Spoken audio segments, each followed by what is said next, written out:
নিজের ব্যবহার করা পুরাতন কাপড় অন্য কাউকে দিলে উক্ত ব্যক্তির কোনো ক্ষতি হয় কিনা। এক ভিডিওতে আপনি বলেছেন ফাজলামি করেও যদি কেউ বর কনে কবুল বলে তাহলে বিয়ে হয়ে যায়। কবর খোঁড়ার পর দাফন করার আগ পর্যন্ত কি খালি কবর পাহারা দিতে হয়? সিজদা অবস্থায় ফ্লোর থেকে পা উঠে গেলে নামাজ কি ভেঙে যাবে? অজুর মাঝখানে যদি বায়ু নির্গমন হয় তাহলে কি আবার অজু করতে হবে?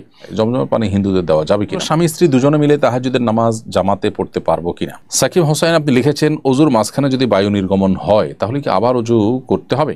অজুর মধ্যে যদি বায়ু নির্গমন হয় তাহলে অজু আপনাকে শুরু থেকে করতে হবে, অর্থাৎ মাঝে যে পর্যায়ে আপনি হাত ধুয়েছেন, মুখ ধুয়েছেন, তারপরে অজু ভঙ্গ হয়েছে, এখন আপনি এখান থেকে কন্টিনিউ করলে হবে না, বরং শুরু থেকে আবার অজু করতে হবে, কারণ অজু ভঙ্গের কারণ পাওয়া গেছে মানেই হলো নতুন করে আপনার উপরে অজু আবশ্যক হয়েছে, অতএব শুরু থেকে অজু করতে হবে।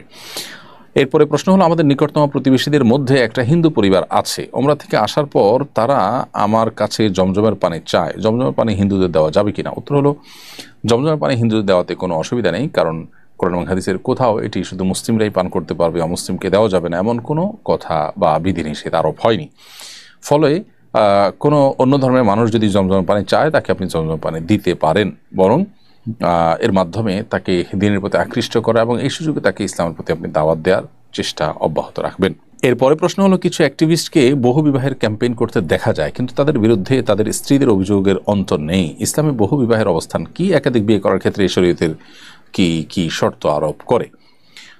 প্রথম কথা হলো যে একাধিক বিয়ে করা এটি শরিয়া দৃষ্টিকোণ থেকে জায়েজ একটি কাজ, অর্থাৎ প্রয়োজন হলে স্বাভাবিক অবস্থায় এটি জায়েজ, বা প্রয়োজন ছাড়াও কেউ যদি এটি করতে চান তার জন্য এটি জায়েজ আছে, তবে দুটি শর্তে। প্রথমত, একাধিক স্ত্রীর ভরণ পোষণ দেওয়া এবং সার্বিকভাবে একাধিক স্ত্রীর যত হক আছে সেটি স্ত্রী সুলভ যে হক আছে সেই হক আদায় করার মতো সামর্থ্য থাকতে হবে।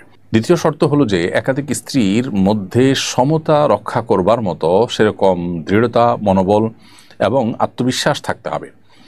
এই দুটি শর্ত যদি পাওয়া যায় তাহলে সেক্ষেত্রে একাধিক বিয়ে করা জায়েজ।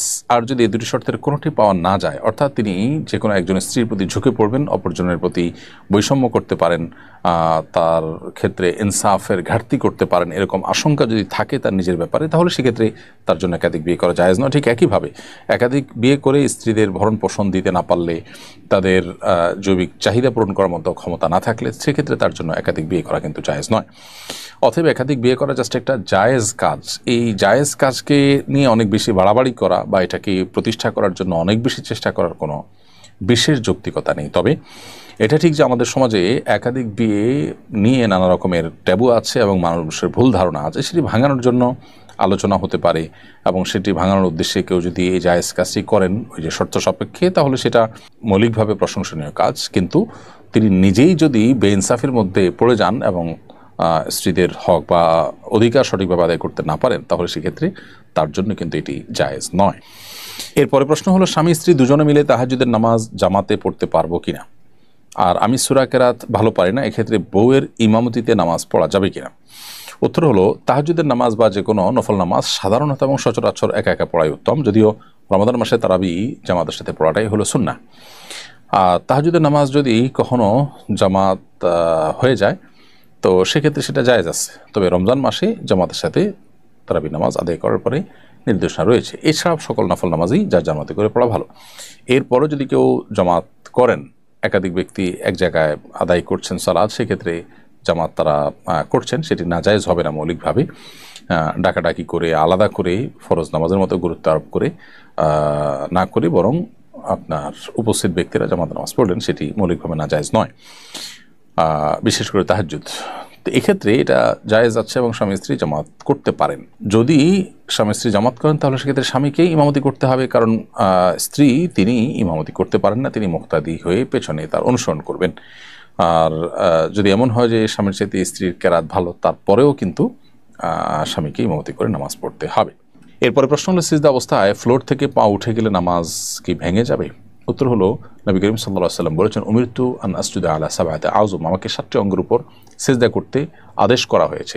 অতএব নাক, কপাল এবং 2 হাত, 2 হাঁটু এবং 2 পায়ের পাতা বা 2 পায়ের আঙ্গুল, এই 7টি অঙ্গকে ফ্লোরের সাথে মিশিয়ে সিজদা করতে হবে। এখন যদি কেউ এর মধ্যে কোনো একটি অঙ্গ ফ্লোরে টাচ না করেন তাহলে তার নামাজ হবে না। আর যদি টাচ হয়েছে এক মুহূর্তের জন্য আবার একটু উঠে গেছে তাহলে এটা মাকরুহ হবে, কিন্তু নামাজটা হয়ে যাবে।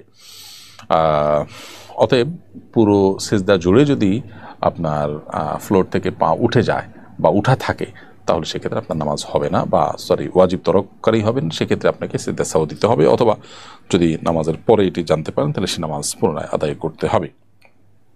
অবশ্য কোনো ওজোরের কারণে এরকম হয়েছে যে আপনি পা রাখার কোনো স্কোপ নাই, সেটা ভিন্ন কথা, তাহলে সেক্ষেত্রে নামাজ হয়ে যাবে, কোনো গুনাহ হবে না এবং সিজদা সাহু দিতে হবে না। এরপর এমডি আলামিন হোসেন আপনি লিখেছেন, কবর খোঁড়ার পর দাফন করার আগ পর্যন্ত কি খালি কবর পাহারা দিতে হয়? উত্তর হলো না, এমন কোনো কথা নেই যে খালি কবর পাহারা দিতে হবে, এরকম কোনো বাধ্যবাধকতা শরীয়তে কোথাও উল্লেখ হয়নি। যদি পারিপার্শ্বিক কোনো কারণ থাকে যেটি আসলে পাহারা দেওয়ার জন্য আবশ্যক, সেটা ভিন্ন বিষয়। এছাড়া সাধারণ অবস্থাতে এটি কোনো আবশ্যক বিষয় নয়। এরপরে প্রশ্ন হলো, এক ভিডিওতে আপনি বলেছেন ফাজলামি করেও যদি কেউ বর কনে কবুল বলে তাহলে বিয়ে হয়ে যায়। বড় ভাইয়ের বিয়ের দিন মজা করে আমি বরের পোশাক পরেছিলাম, সামনে আমার চাচাতো বোন ছিল। দাদি মজা করে বললেন বর সেজেছে, বউ কই? তখন চাচাতো বোন মজা করে বলে ফেলেছিল আমি, আর আমিও মজা করে বলেছিলাম কবুল আলহামদুলিল্লাহ। এই দুইজনেই আমরা ভিন্ন ভিন্ন সংসার এখন করছি, তখন কি আমাদের বিয়ে হয়ে গিয়েছিল? উত্তর হলো যে দুষ্টমি করে বিয়ে করলে বিয়ে হয়ে যায়। নবী সাল্লাল্লাহু আলাইহি ওয়াসাল্লাম বলেছেন, সালাসুন জিদ্দুহুন্না জিদ্দুন ওয়া হাজলুহুন্না জিদ্দুন। তিনটি কাজ সিরিয়াসলি করলে যা হবে, দুষ্টমি করে করলেও কিন্তু তা হবে। এর মধ্যে থেকে একটা হলো বিবাহ। অতএব তালাকের ক্ষেত্রেও তাই। তো বিয়ের ক্ষেত্রে যে আপনারা দুষ্টমি করে আপনার কবুল বলেছেন, এখানে মৌলিকভাবে বিয়ে হয়ে যাওয়ার কথা, কিন্তু একটা সূক্ষ্ম ত্রুটি বিদ্যমান। সেটি হলো এখানে প্রস্তাব এবং সম্মতি পাওয়া যায়নি। মেয়ে বলছে এখানে কিন্তু সে প্রস্তাব দেয়নি। পরিষ্কার করে যদি প্রস্তাব দেওয়া হয় যে আমি বিবাহের জন্য প্রস্তাব দিচ্ছি, এবং আরেকজন যদি কবুল বলেন এবং দুজন সাক্ষী যদি উপস্থিত থাকেন, তাহলে সেক্ষেত্রে এটি বিবাহ হতে পারে। সেই ক্ষেত্রে যদি অনেক আমার মতে মেয়েদের বিয়ে অভিভাবক ছাড়া হয় না, অভিভাবকের সম্মতি থাকলে, সাক্ষী উপস্থিত থাকলে, এক পক্ষ প্রস্তাব দিলে আরেক পক্ষ কবুল বললে, সেটা দুষ্টমি করে করলেও বিয়ে হয়ে যাবে। শুধু এক পক্ষ কবুল বলেছে আর অপর পক্ষ থেকে আপনার প্রস্তাব হয়নি, তাহলে সেক্ষেত্রে বিয়ে হবে না। রোকসানা করিম বর্ষা আপনি লিখেছেন, নিজের ব্যবহার করা পুরাতন কাপড় অন্য কাউকে দিলে উক্ত ব্যক্তির কোনো ক্ষতি হয় কিনা? ব্যবহার করা পুরাতন কাপড় অন্য কাউকে দিলে আপনার কোনো ক্ষতি হওয়ার আপাত দৃষ্টিতে কোনো কারণ নেই। তবে একটা বিষয় আছে, সেটা হলো যে ব্ল্যাক ম্যাজিক করার ক্ষেত্রে অংশ মানুষের ব্যবহৃত কাপড় বা শরীরের চুলের অংশ, এগুলো অনেক সময় ব্যবহার করা হয়। অতএব আপনি কোনো গরিব মানুষকে দিয়ে দিলেন, তিনি পড়লেন, তার জন্য পড়াতে কোনো অসুবিধা নেই। কিন্তু যদি এমন হয় যে কেউ এটা দিয়ে ব্ল্যাক ম্যাজিকের কাজে, সেহেরের কাজে যদি ব্যবহার করতে পারে, সে আশঙ্কা থাকে, তাহলে সেটা অ্যাভয়েড করা দরকার। সেটা আপনার নিজের সেফটির জন্য, যদি এরকম ব্যক্তি হয় যাকে নিয়ে আপনার সন্দেহ হয়। বাট এছাড়া গরিব মানুষ একজনকে দিয়ে দিলেন, আননোন মানুষ বা অপরিচিত মানুষ, অথবা এমন মানুষ যিনি পরিচিত কিন্তু এটা তার দ্বারা আপাত দৃষ্টিতে করার কোনো কারণ নাই, তাহলে সেক্ষেত্রে এটা অবশ্যই তিনি ব্যবহার করতে পারেন। যিনি ব্যবহার করবেন তার কোনো ক্ষতি কোনো অবস্থাতে হওয়ার কোনো কারণ নেই। কাপড়ের মধ্যে কোনো লাভ ক্ষতির কিছু নেই। যদি মনে করে কেউ এরকম যে আরেকজনের ব্যবহৃত কাপড় পরলে তার অসুবিধা হবে বা ক্ষতি হবে, তাহলে সেটি এক ধরনের শিরকপূর্ণ বিশ্বাস।